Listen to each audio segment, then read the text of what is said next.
So, how much was your mother's inheritance? I was utterly shocked by James' words. After my mother's funeral, without a single word of concern for me, he said this to me, who was feeling down. He must have thought the inheritance was deposited because he saw me looking at the bank book, but that was unthinkable as a human being. It was about $1 million. $1 million? That's all? But well, even after taxes, there should be hundreds of thousands left. Hearing my reluctant answer, James muttered to himself and smirked with an unpleasant smile. What an awful smile. I don't know what he's thinking, but things won't go his way. However, the next day, James quickly put his plan into action. But his shallow idea would end up taking everything from him. He had yet to realize that. My name is Hillary Morgan. I got married through an arranged marriage when I was 20. My husband's name is James. He is a company employee, 5 years older than me, and the eldest son of the Owen family. However, even though he's called the eldest son, his younger brother, Eric, left the house after graduating from university and is estranged. James was treated as an only child and was very much loved by my parents-in-law. Honestly, I didn't want to marry James. However, my mother came from a family that had been running a business for generations. I was in a position called a young lady, so I couldn't go against what my parents decided. And so, I ended up marrying James, but he also couldn't refuse me since his father was in business. We didn't marry because we had feelings for each other. It was a marriage far from happiness. Furthermore, unfortunately, we couldn't have children. Since we married young, it was hard to give up on having children. And I thought we could get out of this situation if we had a child. But, even going to the hospital didn't make it as we wished. Hey, barren woman. Are the chores done? At first, my parents-in-law, who cherished me as a young lady, started calling me a barren woman after a few years. I mean, you should be able to make it happen. If you do what you're supposed to do. It's a waste of money going to the hospital. My father-in-law would also say mean things to me every day. However, James never stood up for me. Next to me, being scolded by my in-laws, he would either read the newspaper or take a nap, snoring. Even when I wanted a change of pace and said I wanted to work, he would say, "You going to work would make people think we're not doing well," and wouldn't let me leave the house. Indeed, at that time, it was common for women to become homemakers after getting married. However, living with just my mother-in-law was honestly hell every day. No one would help me. I couldn't worry my parents and consult them. And I couldn't run away because our marriage was connected to work. But still, I thought I would be rewarded someday and desperately endured every day. However, no matter how many years passed, the situation never got better. 20 years after our marriage. When I turned 40, my father-in-law died in an accident. That incident led to the discovery that his company had been evading taxes. With back taxes and fines depleting our assets, our property was seized. And the company went bankrupt. The large amount of insurance money on my father-in-law was also used for this. Though we kept the house, we had to let go of our comfortable lifestyle. I thought it would be hard for James, who was then 45, to change jobs. But my parents introduced him to a job. Thanks to that, he quickly found a job. But my mother-in-law became like an empty shell and aged rapidly. For a while, she didn't even have the energy to say mean things to me. Which was a relief, but then she had a stroke and required care. With this, I truly lost any luxury to even consider trying for a child anymore. I was already 40. I was somewhat giving up in my heart, but this became the real turning point for letting go. James, as if it were only natural, pushed the care of his mother onto me. And on his days off, he spent them lounging around just like before. James, I wish you'd help with your mother's care sometimes. One day, I gathered my courage and told him this. Even if it were just on his days off, or even if it were just one meal. If he could help, it would mean so much to me. But James frowned upon hearing my words. Huh? I'm working, you know? Let me rest on my days off. James didn't seem to understand that I essentially don't have what he calls a days off. After his father's company went under, and my parents were worried about me, they finally said, "Come back home." But what would become of his mother if I left now? We have a caretaker come once a week. But I can't imagine having the money to hire one every day for this house.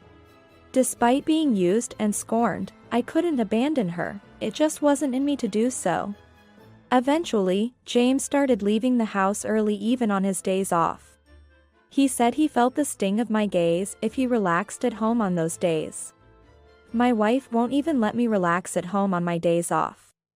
I heard through the grapevine that he started saying this to the neighbors. And he began taking solo trips. The neighbors knew his mother needed care. Knowing this, yet speaking as if he's dumped all the care on me. He probably doesn't have the sense to think about how he's perceived for saying such things. It was pitiful seeing his mother, who adored James, being avoided by him once she became ill. "It's because you're here that James won't come." Sometimes she would say this, but when I replied, "Should I leave, then?" she would immediately fall silent. Continuing this lifestyle for another 20 years, the long caregiving period ended. And my mother-in-law passed away, reuniting with her husband. I was about to reach my 60s. I had no love left for James, but I had come to terms with many things. At this point, leaving didn't seem possible. And I would likely spend the rest of my days in this house. James was diligent only in his work. This was recognized, and even after reaching retirement age, he was requested to continue working as senior staff. It's a fact that this allows me to live as I do. We were never a close couple, but I am grateful for this aspect. Our marriage wasn't good, but James never tried to kick me out. He probably thinks it's too late for that now. He still seems to prefer being out of the house on his days off. So I've come to enjoy my alone time. I've even taken up pottery as a hobby. I've made friends at this age and am spending days that I can finally consider enjoyable for the first time since getting married. But this seems to have annoyed James. "You're out playing while I'm working," he said, and one day, he burned the bag I used for my pottery class in the yard. "What are you doing? Don't get lost in weird hobbies. Just do the housework." My pottery materials and my pouch were still inside the bag. Even pouring water on it was too late, it turned to ashes. I was truly furious. I thought it was too late for change, but I still have a long way to go. The word divorce crossed my mind. But just as I was considering this, another misfortune struck. It was the sudden passing of my parents. My father died suddenly from an illness, and a month after his funeral, my mother also fell ill and passed away, following my father. It was all so sudden that I was engulfed in sorrow. My brother, Daniel, had already taken over my father's company. And with the many mourners at both my father's and then my mother's funerals, combined with the busyness, I ended up bedridden for about a week afterward. It must have been mental fatigue. My friends from the pottery class were considerate enough to contact me. But James alone mocked me, saying, "How long are you going to sleep?" I was shocked and tired after Mom's funeral too, but I didn't sleep that much. It must be nice being able to sleep all you want without working. It might be a valid point, but as words from a husband to a wife, it scores 0. From the next day, I forced my heavy body to get up and resumed my usual daily routine. Since I still didn't have the luxury to enjoy my hobbies, it was a bare minimum life. But James seemed satisfied, unconcerned about my feelings. Then, after some time had passed since my mother's funeral, I remembered that the payment deadline to the funeral home was approaching, and was looking at the bank book. Daniel was busy with work, so I had promised to make the payment on his behalf. However, James, unaware of this, saw me with the bank book and approached me with a sleazy smile. "So, how much was your mother's inheritance?" I was taken aback by his words. He said this right after my mother's funeral, without a single word of concern for me. He must have thought the inheritance had been deposited because he saw me looking at the bank book, but surely, that's unthinkable for a human being. I answered listlessly. "About $1 million. $1 million? That's it? But, well, even after taxes, there should be hundreds of thousands left." James muttered to himself and smirked with an unpleasant smile. What an awful smile. I don't know what he's thinking, but things won't go his way. Without saying anything to James, I quietly put away the bank book. Seemingly reading the room for once, James finally spoke. "Well, you've had it tough. You should rest early today." James, perhaps out of awkwardness, unusually offered kind words. Far from being happy about it, it made me feel sick. Not because James said so, but I didn't want to see his face anymore and went to bed early that day. However, an incident occurred the next day. As usual, after breakfast, James left for work. But then I received a call saying James hadn't shown up at his workplace. I was shocked. This had never happened before. Worried that he might have been in an accident, I hurriedly called James. But there was no sign of connection. As I paced around restlessly, stepping into the living room, I understood everything. On the living room table lay a piece of paper. It was a divorce form, already filled out by James. The moment I saw it, I thought, no way. And checked where I had put away the bank book the day before. As expected, the bank book was gone. Unbelievable. I muttered and sighed. It wasn't an accident or incident. James had likely disappeared on his own. I had thought he was fussing about something in the living room since the morning. James, having stolen those items, must be planning to start a new life by abandoning me. His not driving me out until now was not because he thought it was too late, but because he was eyeing my parents' inheritance. The stolen bank book was proof enough. Even with this realization, I remained calm. Or rather, there was no need to panic. I slowly filled out the divorce form and took it to the city office. James had sown the seeds of his own doing. I decided to make him fully realize that it was too late for regrets. I properly contacted James's workplace. I can't reach him either, but it doesn't seem like an accident. I'll let you know as soon as I get in touch. Sorry for the inconvenience. I apologized. The workplace said they would treat it as a paid leave for the day and wished him well, making me envious of James for being blessed with such a good workplace. After all, it was a company introduced by my parents. I hoped he would be sincere towards his workplace, but he was going to be a stranger to me now. After that, I successfully submitted the divorce form. After enduring so much, it's surprising how easily I became free. I wonder if there could have been a different life for me if I had divorced earlier. It was when I was packing up things to take with me. My phone rang. It was James, who hadn't answered my calls. I knew what he would say. I ignored it and continued packing. Yet, the phone kept ringing, again and again. Eventually, even the house phone started ringing. It was probably James, but since it was so annoying, I reluctantly decided to answer it. "Hello?" As I casually said that, sure enough, I heard James' panicked voice from the other end. "Yes. I called because I was informed you hadn't shown up for work. You should contact your workplace immediately. That's not the issue right now." James wouldn't really listen to my words. Interrupting me in a panic, he shouted, "I can't withdraw the money." Hearing his voice, I couldn't help but burst out laughing. So he finally noticed, huh? I couldn't help but think. He must not have realized it because he stole them in a hurry.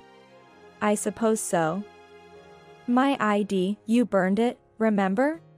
What? Oh? Don't you remember? It was in the bag for my pottery class. I answered with a laugh. James seemed to be flustered. Then, this ID is. Isn't the ID expired? I wouldn't know. After his mother passed away, I repeatedly asked James to take care of the paperwork. I went to the bank for the procedure, but they said it couldn't be done because I wasn't the heir. Thus, the bank book was left untouched with just a few $10 remaining. Don't mess around. You have to properly organize things for someone who's not here anymore, right? You said you'd take care of it eventually, so keep it in. Don't blame me. Then, what am I supposed to do with this bank book? What to do or not, unless I go to do the paperwork. There's nothing that can be done about it. In my words, James kept complaining. However, I didn't feel like replying and fell silent. Impatient, James seemed to have gone back to the bank teller, explaining the situation. I accidentally burned the ID. Can't anything be done, maybe by proxy? Look, I'm on the phone with my wife right now.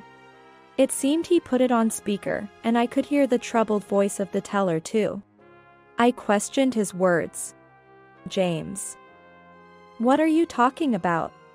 You know you can't do anything like that as a stranger, right? Huh?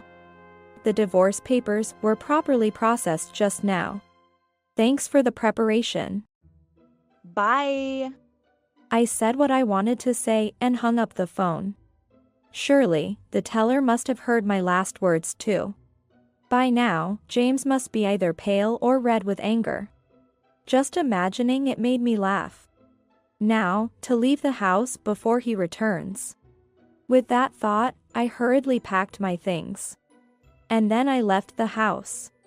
My destination was the empty family home, left vacant after my parents passed away. In fact, I had inherited that family home too. My mother's assets from running a company amounted to $13 million. However, inheriting a large sum of cash would not end well if James heard of it. Especially since we had no children. Therefore, I inherited just enough to not struggle, about $1 million. And the rest was the family home and my mother's beautifully preserved dresses. My father's antiques. These heirlooms, if appraised, would amount to a considerable sum. Of course, I had my brother Daniel's permission. Daniel had moved out after getting married. Worried about the family home becoming vacant. He had children and had taken over the company. He said he was rather grateful to be able to inherit just the cash. Thus, we had peacefully completed the inheritance discussions. After arriving at the family home, I informed Daniel that I had divorced James and would be living in the family home. If you are going to live in the family home, it won't become vacant, which is a relief.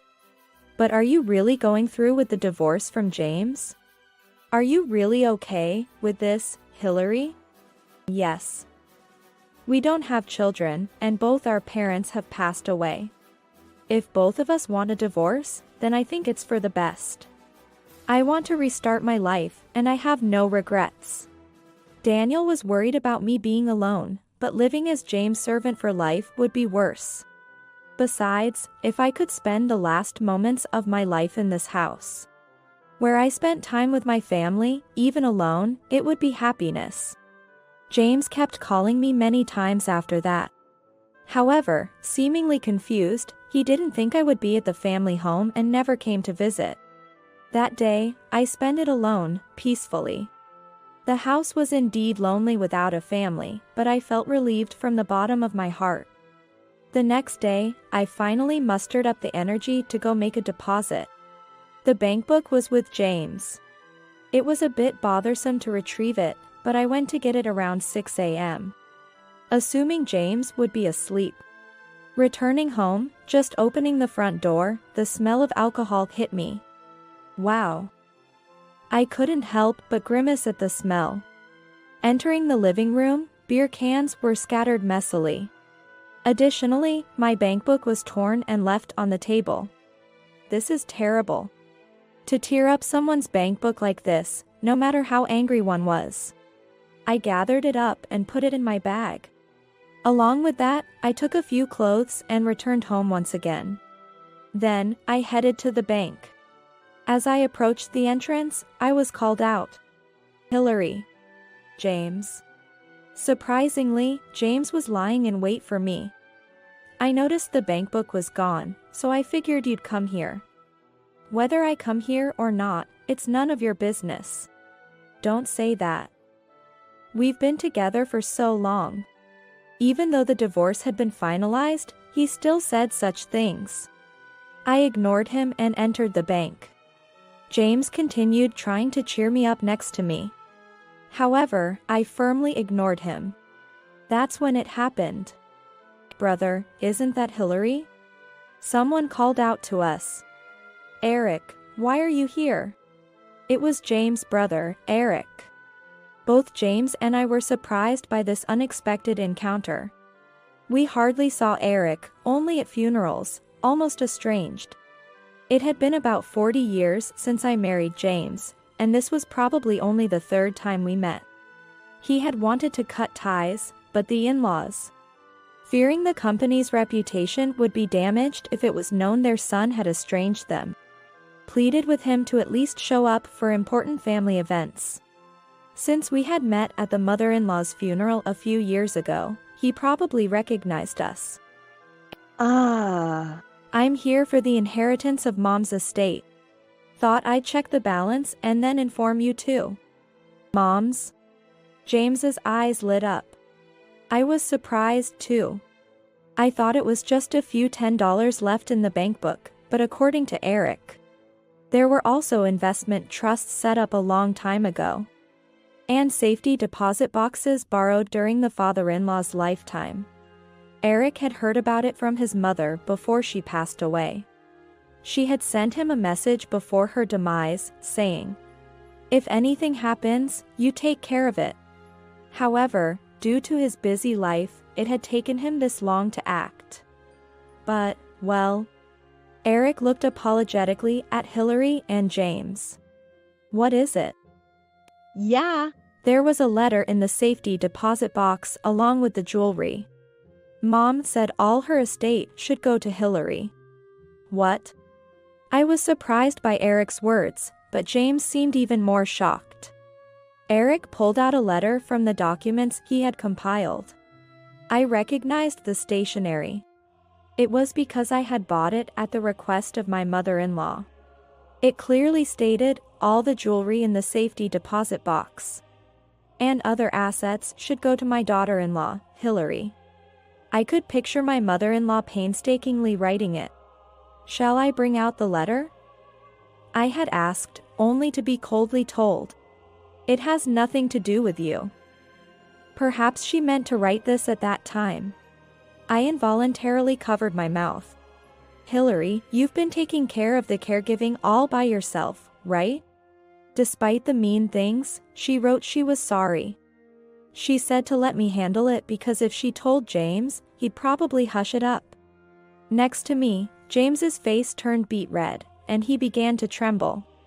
Well, I never intended to inherit anyway, but as the legal heir, I thought I had to take care of it. It's just a change of name to Hillary. So that shouldn't be a problem for you, right, James? Eric said this nonchalantly, unaware of our divorce. Later, I was called to the bank counter. James seemed to lack the energy to follow. Without any real business, he just sat in the lobby. That day, I completed the reissuance of the bankbook, the transfer to the funeral home. Then, I'll be going ahead. Hillary, I'll contact you again. Leaving Eric and a dazed James behind, I safely returned home. Eric contacted me again later. James had protested, "Such a letter is invalid." But Eric persuaded him, saying, "Respect Mom's wishes." However, unable to convince an unsatisfied James, Eric visited a lawyer for a free consultation. Though the letter couldn't be recognized as an official will, the lawyer advised that settling by discussion would be more cost-effective than hiring a lawyer. And James agreed to the inheritance of the house. The investment trusts weren't worth much, and James grudgingly gave up on those and the jewelry. Thus, I formally received my mother-in-law's estate. If Hillary gets Mom's estate, I should get it from my mother-in-law, right? James challenged the lawyer, but that was a different matter. It was embarrassing. Even scolded by the lawyer, James couldn't accept it and finally tracked me down at the family home, showing up at our doorstep. I was wrong. Let's start over. Realizing he couldn't receive anything and kneeling at the doorstep, he begged for reconciliation. Start over? There was never any love between us to begin with. What's there to start over? For the first time, I conveyed my long-held feelings to James. He fell silent, seemingly regretting his actions for the first time, and I couldn't help but smile. At least you kept the house, right? Oh, have you contacted your workplace? If you're so desperate for money, better work hard. Don't lose your job. After saying just that, I closed the door. It was finally over. The bankbook held assets left by our mothers. With this, I would surely live comfortably from now on. James, however, continued to be absent from work without notifying his workplace, leading to his dismissal. I had warned him. Losing even his passion for work, what was left for him? Perhaps his diligent work was not out of responsibility, but to maintain his dignity. Now without anyone to show his dignity to and missing the easy money he thought he'd get, it wouldn't be surprising if he felt he had lost his purpose in life. Despite being concerned for someone I had spent years with, that was it. I had no intention of helping him. I truly apologize for the trouble caused to you, Hillary. It's really regrettable. Eric was the only one who apologized for everything, and told me I no longer needed to deal with James.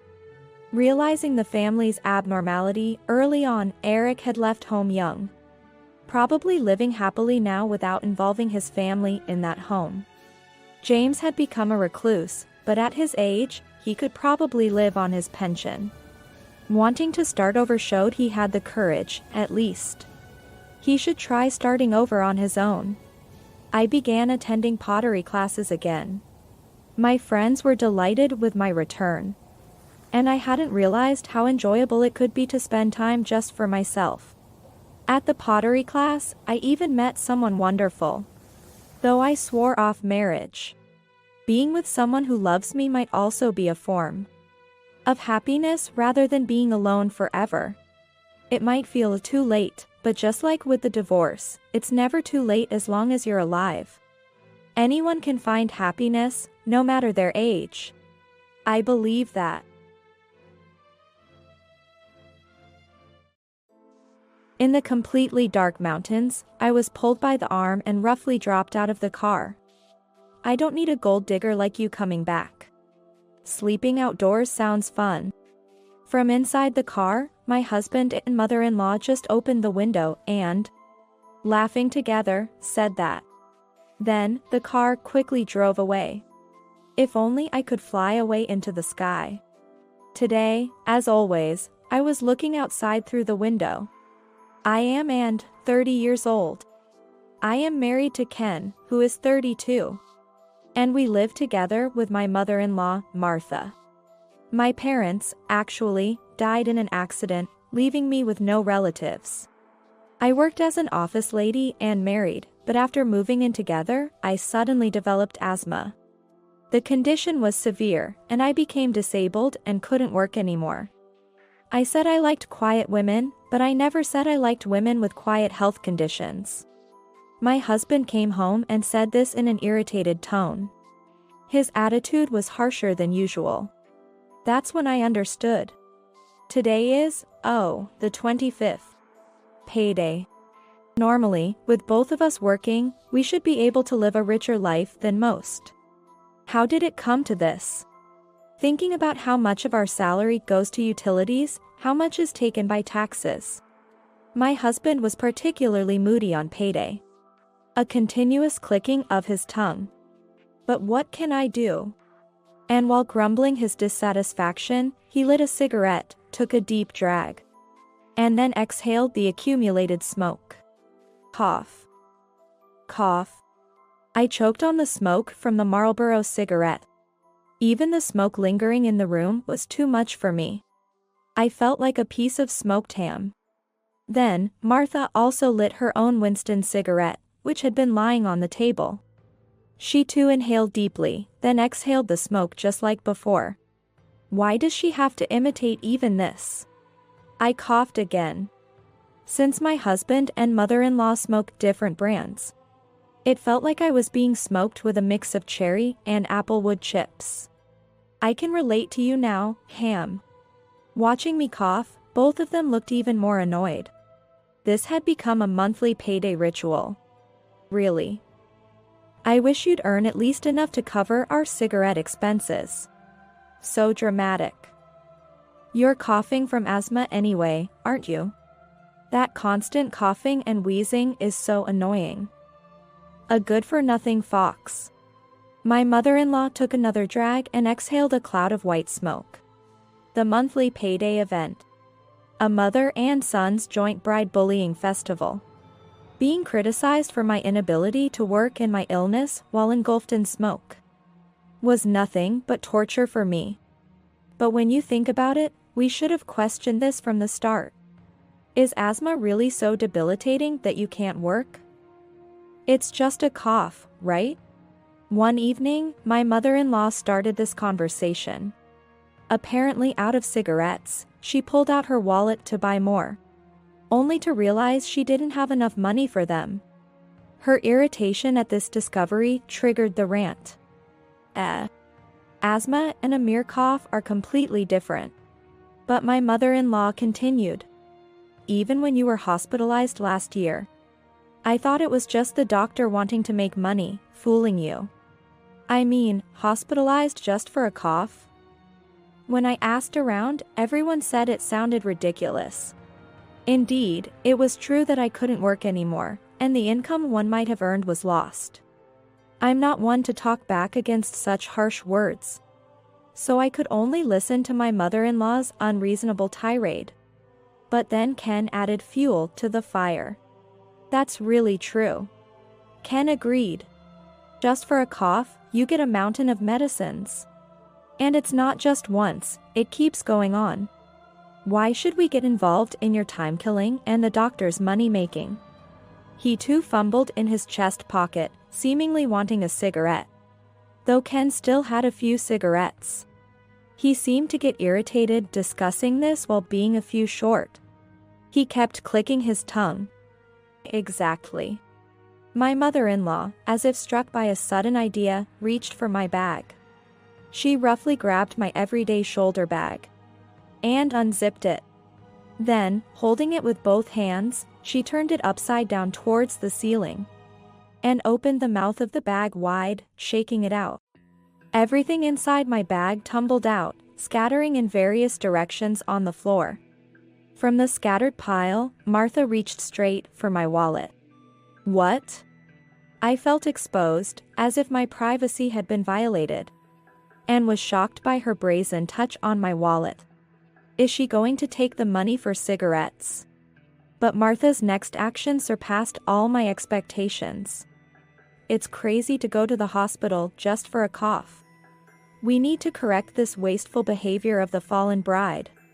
Martha shouted, and from my wallet, she pulled out, not cash or coins, but my Medicare card. I was utterly shocked, as the item she extracted was far beyond what I had imagined.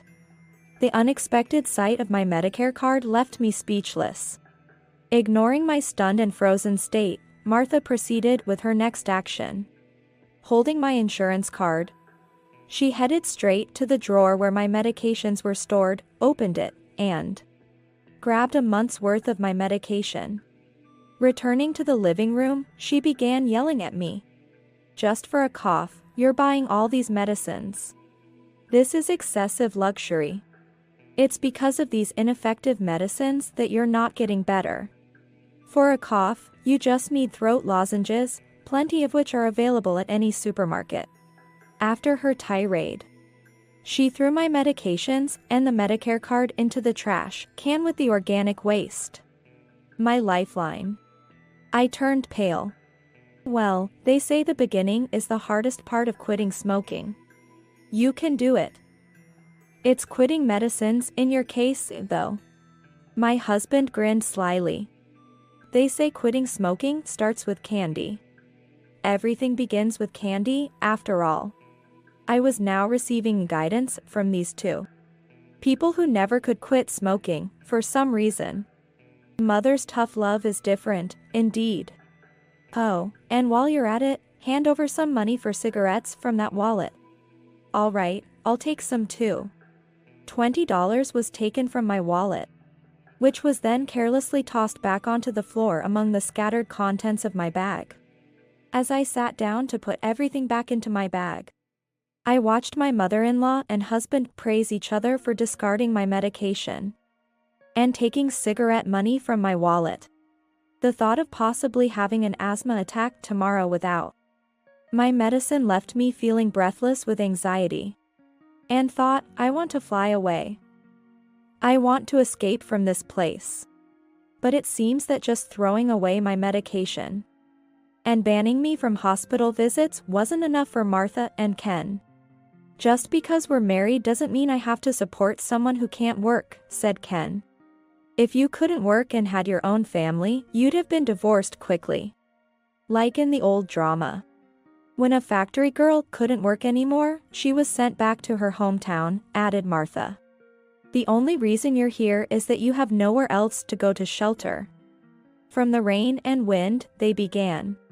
"That's not true. I'm not just sitting here doing nothing.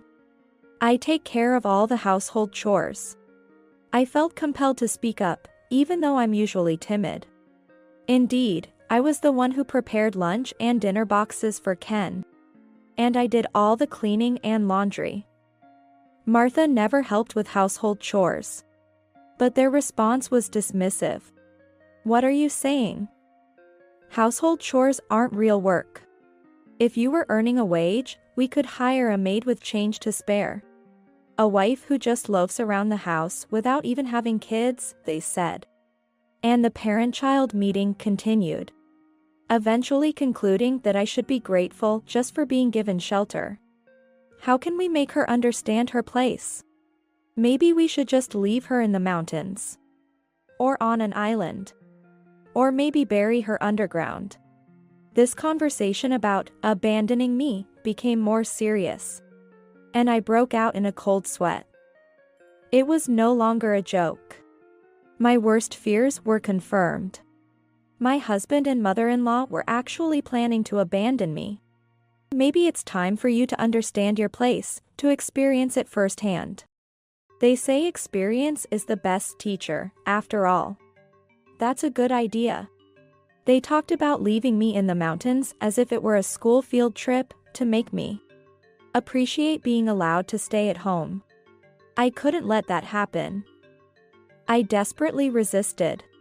"Wait, I really can't survive if you leave me. I have asthma.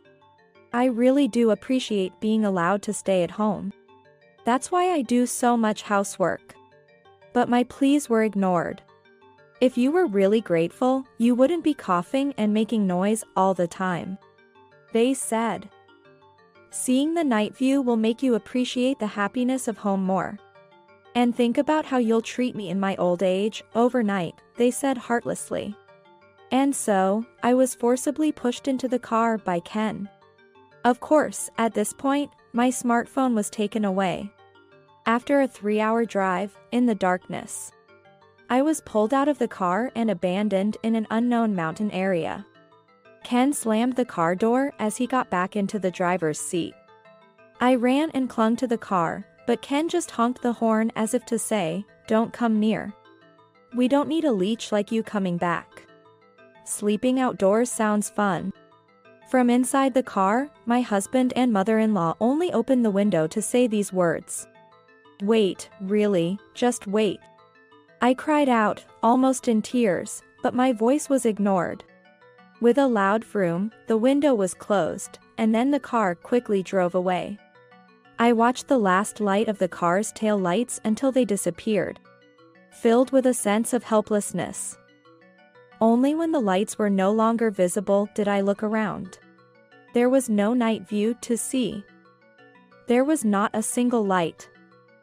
I want to fly away. I looked up at the sky. In the pitch darkness, the stars seemed exceptionally beautiful. Without any lights, the sky seemed so close and clear. I opened the zipper of the backpack that had been thrown out with me. As I took out its contents, I took a deep breath. Having my smartphone taken away and being abandoned in the mountains. Did they really think I would kneel down, shed tears, and say, "Thank you for just letting me stay in your house, I'll eat grass to survive. Please forgive me, dear husband and mother-in-law"? I'll burn down such a blueprint they had in mind. I'll fly away. Several days later, I was facing my husband and mother-in-law. But not at home. I was in a guest house. A bright room in the guest house. The new, clean floors reflected the sunlight, making the room look even brighter. Such a stark contrast to that dark night. I saw it on TV. Despite the reflected light, he had a terribly pale face, beyond blue to almost black. And he started speaking in a trembling voice, looking down. Opposite to him, I was in a cheerful mood. Just like the weather today. Yes. It was good news, wasn't it? Yeah. It was. I'll show it to you again. The landlady of the guest house had kindly recorded it, and I deliberately played it on the TV. The morning news. Rescued by a drone calling for help. It was featured as a piece of bright news. In the video, I was being interviewed. "Your drone piloting skills were amazing." Yes, I've been into aerial photography as a hobby for a long time. So flying at night wasn't a problem. The reporter asked more questions. "When did you come up with the idea to attach a letter to the drone?" I responded with a smile. I had been planning it since my husband and mother-in-law started talking about wanting to abandon me in the mountains. While showing them the interview, I looked down at the two of them, cowering. How does it feel to have your actions exposed to the whole country? Ken and Martha were trembling, their lips quivering. When did you learn to operate a drone?" he asked in a feeble voice. I chuckled. "Since you started calling me a waste of space. That's when I started thinking about flying away. My desire to fly away grew stronger after my health deteriorated. And I was subjected to their verbal abuse. I would often look up at the sky, sighing. But one day, while I was doing chores, I happened to see a TV program about drones. It gave me hope. I secretly learned how to operate a drone using the money I had saved when I was single. I didn't tell my husband and mother-in-law because I feared they would criticize it as another expensive hobby. You two, who even took away my Medicare card, wouldn't think I'd share my interest in drones with you. I could easily imagine you taking it away and destroying it. When I thought they might abandon me, I sneaked a foldable drone into my backpack. I attached a letter requesting rescue and sent it flying. The person who found it was the landlady of this guest house. Thus, I was rescued, and the TV picked up my story. The drone rescue request became a topic of interest. People saw me on the news and learned about what my husband and mother-in-law had been doing to me. They turned pale and came here to face me. "Well, it's good that you came here willingly," I said nonchalantly. finally finding some semblance of control and empowerment in this difficult situation. Indeed, behind Ken and mother-in-law Martha, two shadows had been looming the whole time. That was why they were so pale. I never thought it would become such a big deal. Ken exclaimed. It's just a cough, after all. Martha cried. I thought sleeping outdoors would be enjoyable to some extent. I couldn't help but laugh at their completely inadequate excuses. Without consent? Dragging me into a car? And then dragging me out of it by force? Ken stammered, that was. As he struggled to speak, I gave a nod to the police officers. The officers approached them. Their already shrunken figures seemed to shrink even more under the pressure. Would you please accompany us to the station? What? They both started gasping like fish out of water when told this. Surprised? Can't breathe? I laughed, watching them. I couldn't breathe properly for a long time because of my asthma. With the police present, it was clear they understood the gravity of their actions. What you did isn't just a prank. It's serious misconduct. And by the way, throwing away my medication is also destruction of property. But I wasn't finished yet. And one last thing, about all the things you've been saying to me. I caressed my drone. You probably know by now, since the news and various media outlets have covered it. Thanks to them, my name is out there, and I've gotten sponsors. Of course, all the aerial photography I did, fueled by my desire to fly away and seek salvation from above, has been recognized. From now on, I'll live as an aerial drone photographer. What? They were even more shocked, but they couldn't fall back. Two police officers stood behind them. Ken, almost breathless, asked, Does that mean you're making money now? I answered his question. Yes, at least 3 times your monthly salary. That's when Martha tried to appeal to me. I'm sorry, Anne. Let's live together peacefully from now on. That's the first time you've called me by my name. Until now, it was always, hey, you.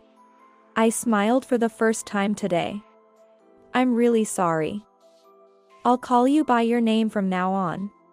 I firmly rejected her offer. I refuse to live with you. Cigarette smoke is bad for asthma. Ken, in a panic, took out his pack of cigarettes, crushed it, and placed the crumpled pack on the table between us as a sign of his commitment. I won't smoke anymore, so, please, no arrest, and let's live together and support each other. You're joking, right? I took the pack of cigarettes and put it back in his chest pocket. Why don't you both continue to blow smoke in each other's faces? Watching the crushed and unsmokable cigarettes in his hand, Ken let out a distorted groan. And so, he and Martha were taken away by the police. I sought a substantial amount in damages for their harassment and successfully divorced Ken. Thanks to the news coverage, I became a drone photographer using drones for aerial photography. Drones can be used for photography anywhere. So I continued to live in this countryside, which I became acquainted with after descending from the mountain. Having cut ties with my cigarette-smoking husband and mother-in-law, my asthma improved a bit. Of course, my medication was no longer being thrown away, and my treatment proceeded smoothly. Connections made through aerial photography led to new opportunities. And now I also participate in test flights for drone development projects. I was able to fly in the sky. I will continue to fly in the sky. I gripped the control sticks of my drone's remote, ready to soar once again.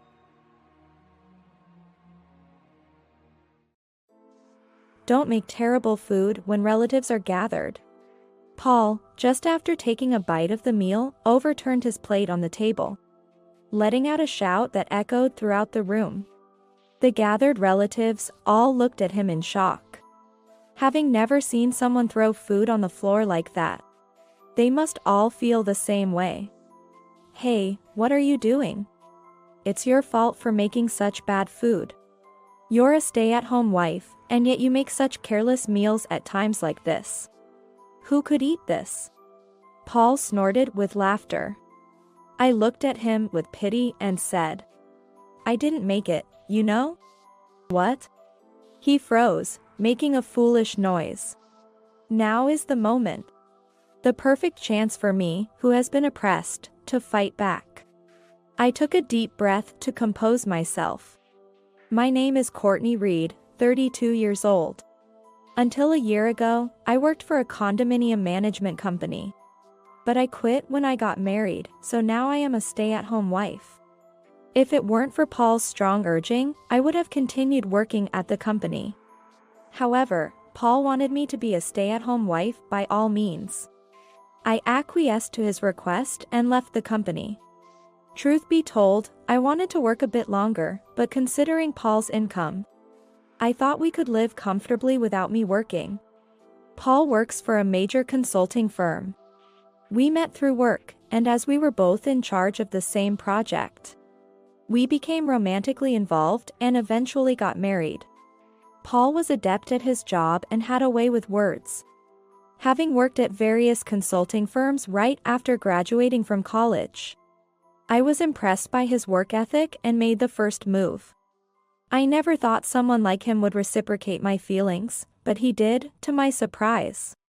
I was so happy that I bragged about him to all my friends.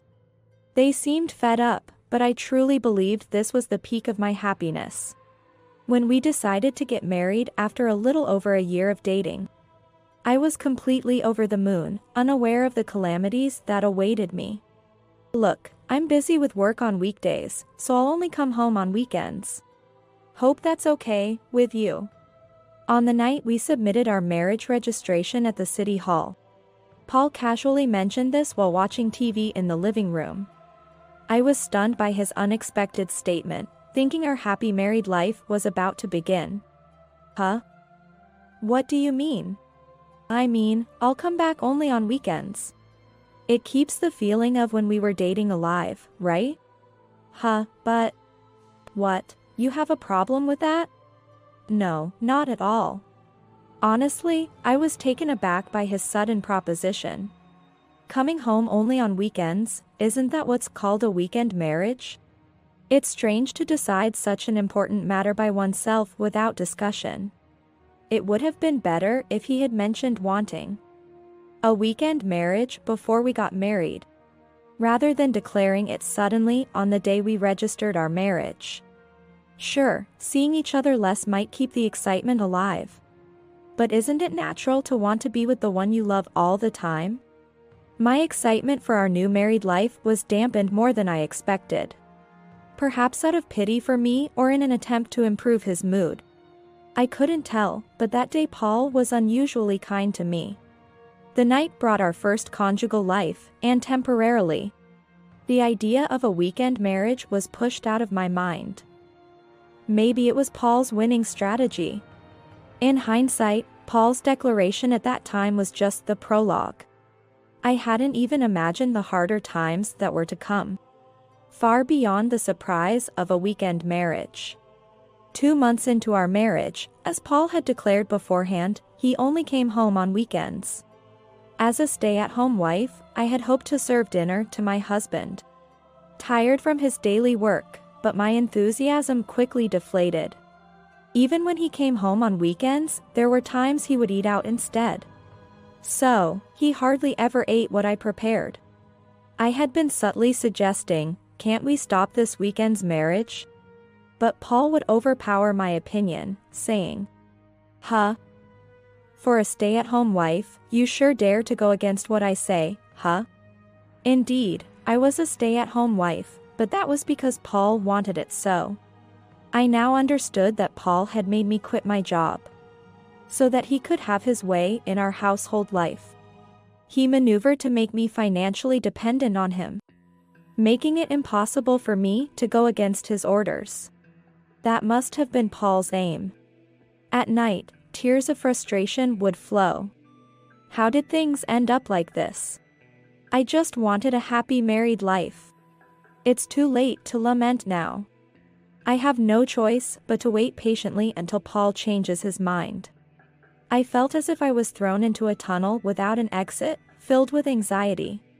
As we entered the 3rd month of marriage, Paul started to come home only occasionally, even on weekends. This wasn't what was promised. With hardly any face-to-face time as a couple, what's the point of being married? Can we talk about our life together again? I gathered my courage to ask him again on a Friday night. Paul smelled of alcohol, possibly from drinking at his company. At the same time, a sweet scent, like that of osmanthus, wafted through. I was taken aback. Could it be? I've told you countless times. I have no intention of changing now. Even drunk, Paul was determined to stick to his stance. But this is different from what we initially agreed upon. You said we'd spend the weekends together. What about now? You don't even come home on weekends. I never agreed to this. Seeing my point made Paul's face turn red with anger. I realized I had made him upset. How many times do I have to say it? I will not budge. Seriously, why do you always have to complain? Why don't you understand your place? Paul's attitude towards me, so different from before we got married, made me feel not just angry but deeply sad. Why did Paul even marry me? Unable to bear it any longer, I retreated to my room. When I heard Paul getting into the bath, I sneaked into his room. I didn't want to do this, but I couldn't stand being at a disadvantage anymore.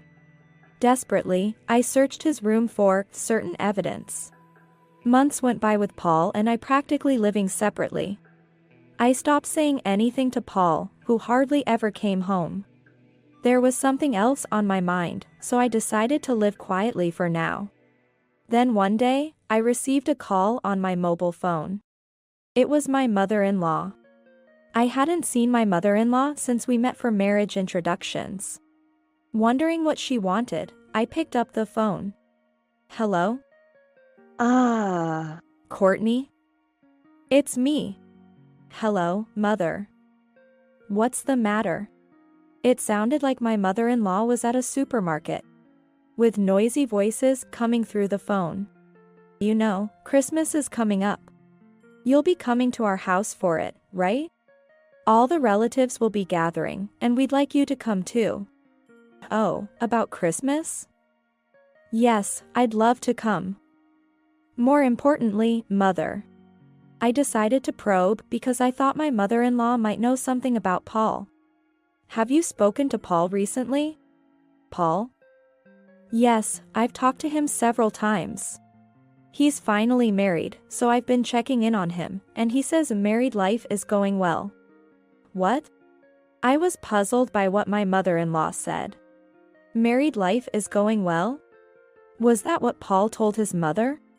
How could this weekend marriage be considered going well? Then, it hit me.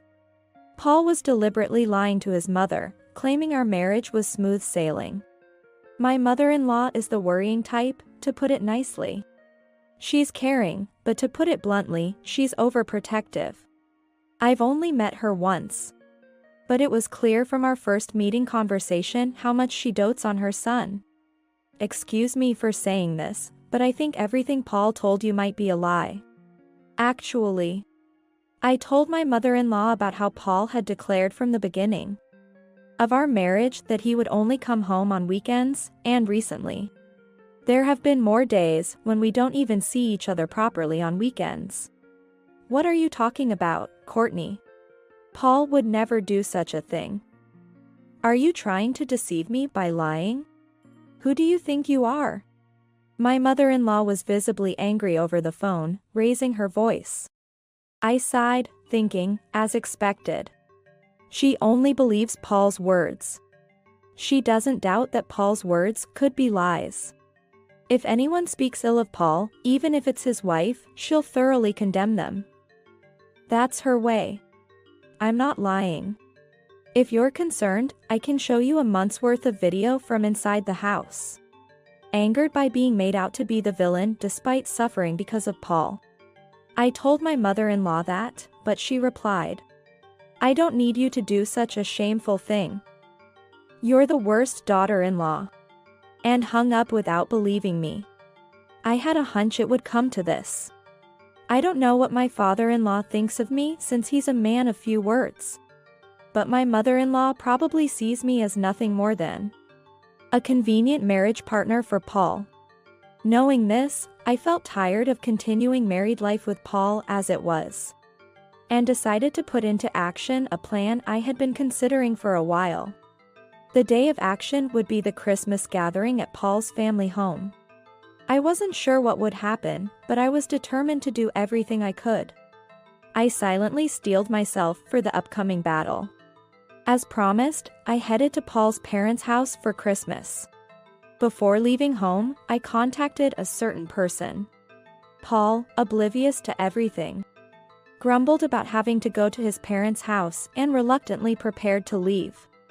Upon arriving at Paul's parents' house, we were greeted by Paul's parents, aunts, uncles, cousins, and a woman who seemed to be a housekeeper, preparing food in the kitchen.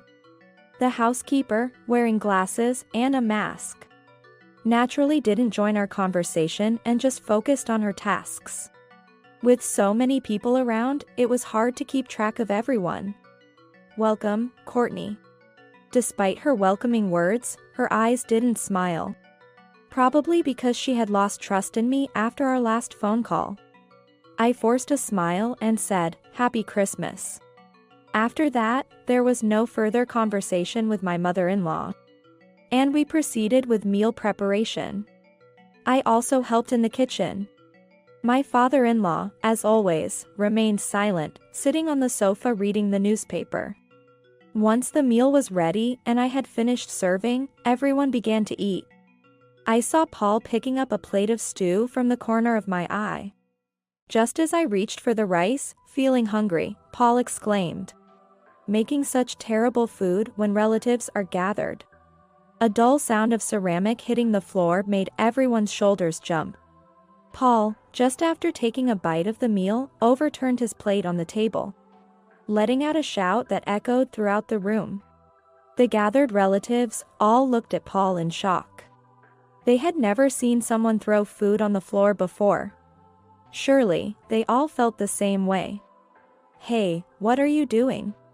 It's your fault for making such bad food. You're a stay-at-home wife, and yet you make such careless meals at times like this. Who could eat this?" Paul snorted with laughter. I looked at him with pity and said, "I didn't make it, you know." "What?" He froze, making a foolish noise. Now is the moment. The perfect chance for me, who has been oppressed, to fight back. I took a deep breath to compose myself. "What are you talking about? You were in the kitchen preparing the meal just a moment ago." Paul laughed through his nose, looking at me with a face that said, "This makes no sense." "Sure, I was there. But the housekeeper was there too, right? I was only preparing the dishes. The housekeeper made the food. Right?" I looked towards the housekeeper, who was supposed to be resting in the back room but had somehow appeared. The relatives were all surprised to see the housekeeper. "Yes, that's correct. See. By the way, this housekeeper, I invited her. Let me introduce her. She's my mother." The housekeeper, no, my mother, took off her glasses and mask. Seeing her face, Paul and his parents were shocked. They knew my mother's face, so they were surprised to see her there. Weren't you the housekeeper Paul hired?" "I don't know anything about that. I wouldn't arrange something like that." It seemed my mother-in-law had thought Paul arranged for the housekeeper. Trembling all over. "Hey, Paul. You know what my mother does for a living, right? She works at a traditional inn and makes delicious meals every day. But today, she made the food with less seasoning for a home-style meal. Why did you think I made the food? Because you were in the kitchen until just now." Paul raised his voice, irritated by my question. Objectively, it might seem natural to think I helped. My mother prepared the meal since I was in the kitchen. But what Paul doesn't know, since he hardly eats my cooking, is that my cooking is not lightly seasoned like the food my mother made today. I prefer stronger flavors, so I use plenty of sauce and seasoning. That's true. But the main reason is that you've hardly ever eaten my cooking. Huh? What do you mean? Everyone else present, confused and wide-eyed, watched as Paul's face turned pale. I decided it was time to expose all of his dishonesty right then and there. Paul declared on the day we registered our marriage that he would not come home on weekdays and we would only spend weekends together. Essentially a weekend marriage. He never mentioned such a thing before we got married. I was shocked. I couldn't agree with it, but whenever I tried to oppose or discuss it, he would stubbornly say, "A stay-at-home wife like you shouldn't oppose me." And he wouldn't listen to my opinion. The truth about our married life being revealed one after another left the relatives shocked. Especially my mother-in-law, who barked as if to say, "Not that lie again. That's impossible. You're still saying that? I've always received reports from Paul that you two are living happily together. Don't say such embarrassing things in front of the relatives." Seeing my mother-in-law taking Paul's side and looking furious on his behalf, I sighed. It's about time. Maybe it's time to reveal that. Just as I was making up my mind and clenching my fists. "Paul? Are you there?" The voice of an unknown woman came from the entrance, causing all the relatives to twitch their shoulders in shock. As one of the relatives exclaimed, "What's that?" the living room door opened, and a woman peeked in. She was about 20 years old, wearing a short skirt, with bright red nails and glossy hair. The woman looked around at the many people in the living room, then widened her eyes and let out a dumbfounded, "Huh? Paul? What's this about?" The woman, calling for Paul with a flirtatious voice, looked around bewildered, as if asking what was going on. Everyone except me seemed unable to grasp the situation. "Alyssa. Why are you here?" Paul's shocked expression made Alyssa, presumably his affair partner, tilt her head in even more confusion. "Why? You invited me. You said you wanted to introduce me to your family because we're getting married." "Huh? When did I ever say that?" "When?" "Look, 2 weeks ago."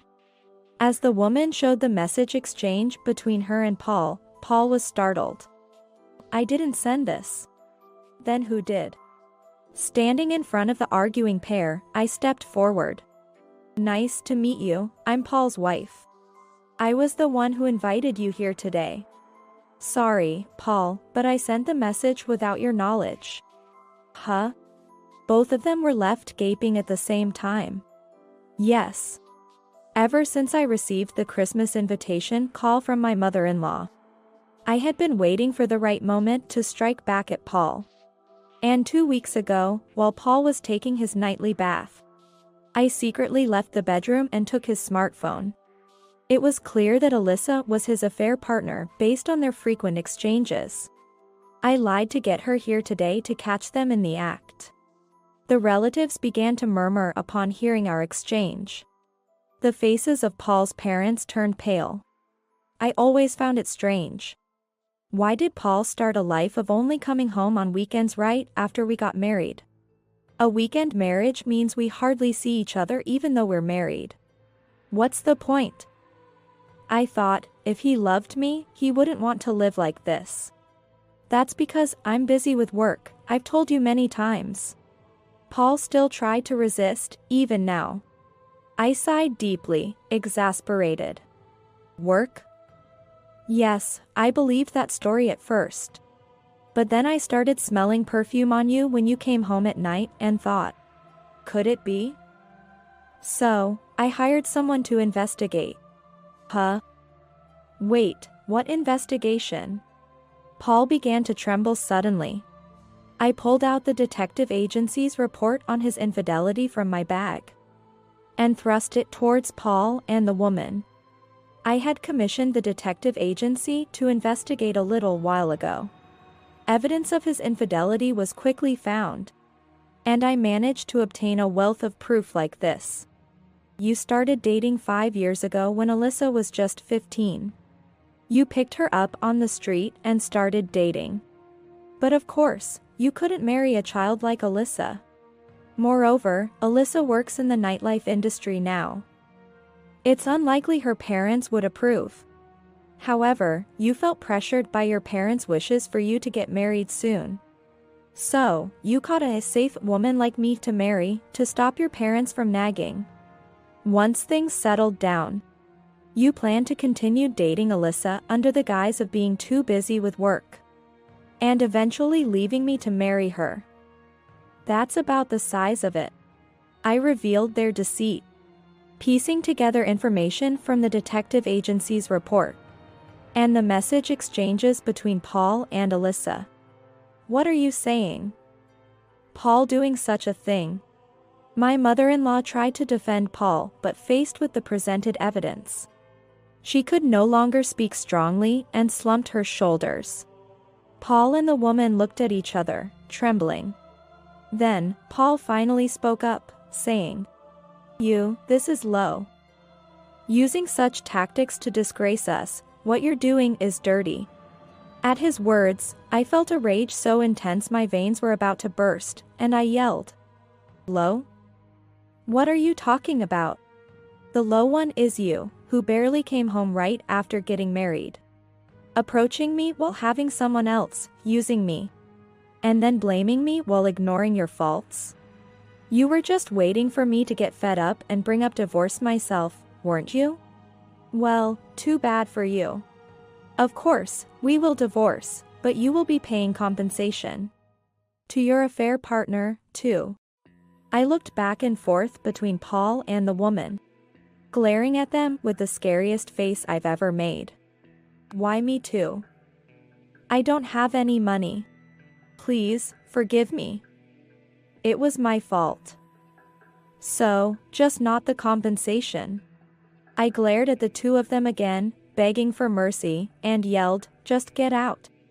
Paul and the woman, upon hearing my scream, finally screamed themselves and ran out of the house. Everyone, I am very sorry for the trouble. As I stepped back with dignity, sighs escaped from among the relatives. They were all dumbfounded by Paul's actions, speechless. Courtney. I don't know what to say. My mother-in-law, who had believed in Paul and criticized me, awkwardly looked down. Alongside my mother, who had pretended to be a housekeeper, I left my in-laws' house. Probably, I will never visit this house again. Thus, my one-year troubled marriage to Paul came to an end. A few days later, I got Paul to sign the divorce papers and submitted them to the city hall. This officially made me single again. Though I ended up with a divorcee label, the marriage was short, and it hardly felt like a real marital life, so not much changed. Since Paul and I lived in a rental apartment, I managed to get him out without any issues. After that, Paul paid the demanded compensation. But since he had no savings, he had to ask relatives for a loan. Despite working at an elite company, he was broke because he had been lavishing expensive bags and clothes on his mistress. However, the relatives who witnessed the Christmas fiasco were, of course, not about to lend Paul any money. He had no choice but to take out a bank loan. The mistress did the same and paid her part of the compensation with a loan. Both of them started their journey into loan repayment hell, postponing their marriage, at least until they repay their debts. Both sets of parents have unanimously said they shouldn't get married. My in-laws must be tired of being dragged into trouble, and think it's high time they suffered through the repayment. Compared to the year of suffering I endured, earning money to repay is easy, I thought, feeling detached from the situation. Meanwhile, I returned to my job at the condominium management company and am now happily working. It's much better for my mental health than staying cooped up at home. If I ever decide to get married again, I silently vow to marry someone who is okay with both of us working.